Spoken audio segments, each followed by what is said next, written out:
Hi, I'm Dr. Boyce Watkins from YourBlackWorld.com. Yesterday, a lot of you saw the horrible tragedy that took place at an elementary school in Connecticut, where a deranged individual, to say the least, went into an elementary school and killed 20 children and 6 adults. And details are still emerging, but one of the things I noticed is that there are a lot of mothers and fathers as well, but a lot of parents around the country who are really saddened by what happened. A lot of emotion flying through our psyches. Children are asking their parents about this, and I was sort of curious about how this dynamic might work and ways that we can cope with this and what we're feeling. So the person I thought to go to is a psychologist that I respect, Dr. Christina Edmondson, who has appeared with Your Black World a few times, Essence Magazine and some other places. And I've got Dr. Edmondson on the line. How are you today, Dr. Edmondson? I'm doing good, thank you. Good. I called you this morning. I was rambling a little bit when I told you I wanted to talk to you because I'm feeling the way a lot of people are feeling. I don't know exactly how to feel. And I also don't know how to feel about how other people are feeling. So I said, I'm going to call Dr. Edmondson. Sometimes I call her Christina, but I want to show that respect. I said, I'm going to call Christina and ask her, what are your thoughts on this as a psychologist? You're also a mom of young children. What are you observing in terms of how we as a country are responding to this tragedy and how we're led and made to feel? Yeah, I think my observations so far are that people are just flooding with pain. And so it's coming out in a variety of ways. I mean, some people are just running and grabbing their kids and just squeezing them, tighter, and that's one reaction. I think other people are thinking about some more long-standing political issues in the country that they feel like may have facilitated this terrible act. And so I think it's coming out because there's just so much pain.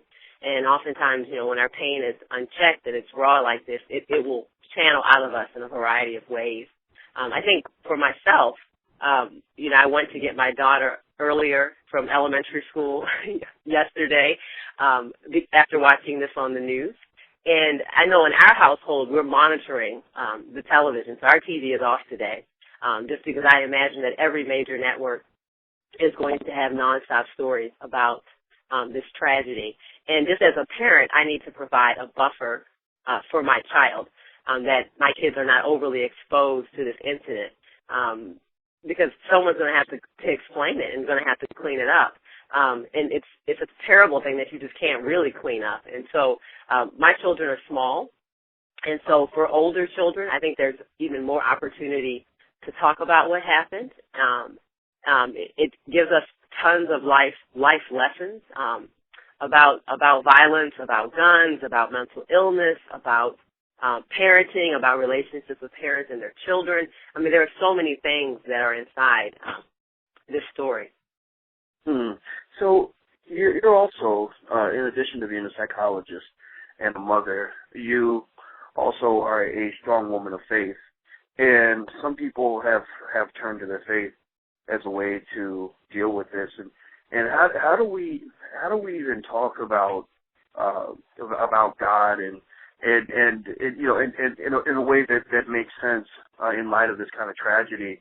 And the reason I bring this up is because Mike Huckabee on Fox News today said that part of the reason that you have these incidents is because we've taken God out of the school.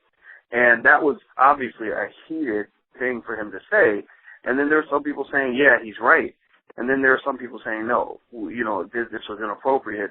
And so, how do we turn to our faith to kind of try to even begin to understand this? Right. I mean, I would respectfully disagree with people who have a position that God is not in school. I don't know who their God is, but my God is sovereign, and he is wherever he chooses to be, and that's everywhere.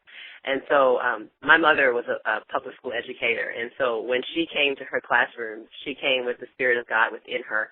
And so even though we don't have a formalized curriculum promoting one particular religious tradition and style, it does not mean that there are not believers and spirit-filled people that are everywhere amongst us. So I think that those types of statements are just or ill-stated at this time. And also, I think it denies the pain and the suffering that people are having. Just to simply say, well, you know, if our kids prayed, we wouldn't have this issue in school. We need to weep with those who weep. There are people who are in pain right now, and the Christian response is to grieve with them. They're in pain, so we're in pain.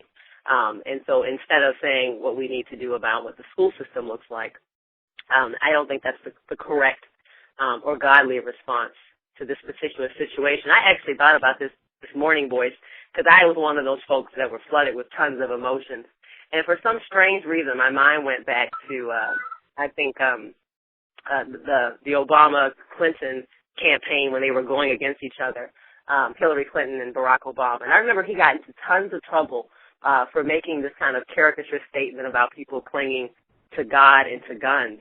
And this morning I thought, how hard would it be to try to simultaneously cling to your guns and to God at the same time? You can't. And I tend to, and I thought that even though that wasn't the intention of his statement, that played in my head this morning, and I thought, you know, you can't be a person of faith and see an atrocity like this and think the answer is for me to keep my guns and for me to have an unchecked, unlimited amount of weapons. That's just ridiculous. Because if it means that I give up something that belongs to me just because I have the right to have it, it doesn't mean that it's wise or loving or godly. So that's an example of my own flooding, is that I don't think you can cling to both of those things at the same time. And this is a perfect example of it when people who love God, they may have to make some sacrifices about their perception of safety and how they keep themselves safe. Wow. Well, that's you've been really informative in spite of the fact that I haven't even asked you very good questions. I have to admit that. I think it's because I am feeling so emotional about this that I said, you know, I'm searching for something, but maybe someone can help me search for what I'm searching for. And you were a person that really came to mind. So the last quick question I want to ask you is this. You know, if you're a parent and you've got young children that have seen some of this, their friends are going to go to school and talk about this, how do you as a parent talk to your child about what happened in a way that's going to be productive and not traumatizing them? Because you can imagine so many kids are even afraid to go to school, mothers who are afraid to send their kids to school. I mean, how do you talk to your kids about this? Yeah, the two things that come to mind just quickly that I believe that young children and adult children, for that matter, really crave. One of those is assurance from the parent, and one of those is stability from the parent. And so being able to send a message that promotes those two themes are going to be very helpful for a child in general, but specifically at times of sadness and uncertainty. And so conveying a message such as sometimes really sad and terrible things happen that they're outside of our control. And that sounds scary to you, doesn't it? And it sounds scary to me as well. But I know that as your parent, I'm going to do my very best to keep you safe. You have my assurance that I'll work my hardest. So parents can't make guarantees that we can fix every problem, but we can make a guarantee that we will do everything in our power to fix that problem for our child or to keep our child safe, and that we will be consistent, that Monday, Tuesday, Wednesday, Thursday, and on, our love, our attention, our commitment to them will not change. So that assurance and that stability are comforting to small children, but frankly, they're comforting to all of us. So I would send that message. I know I'm sending that message in my home, and I'm also cutting off the television because, like I mentioned, my children are very small, and I just don't think it's appropriate to expose them to those images right now. Okay, stability and assurance. Well, you know, I feel more assured after talking to you, and you are a stable source of very good information. I know that sounded corny, but it is absolutely true. So thank you so much, Dr. Edmondson. I truly appreciate your time. Thank you, boys. You have a great day. You too. And thank you all for checking us out at yourblackworld.com. And until we meet again, please stay strong, be blessed, and be educated. We are gone.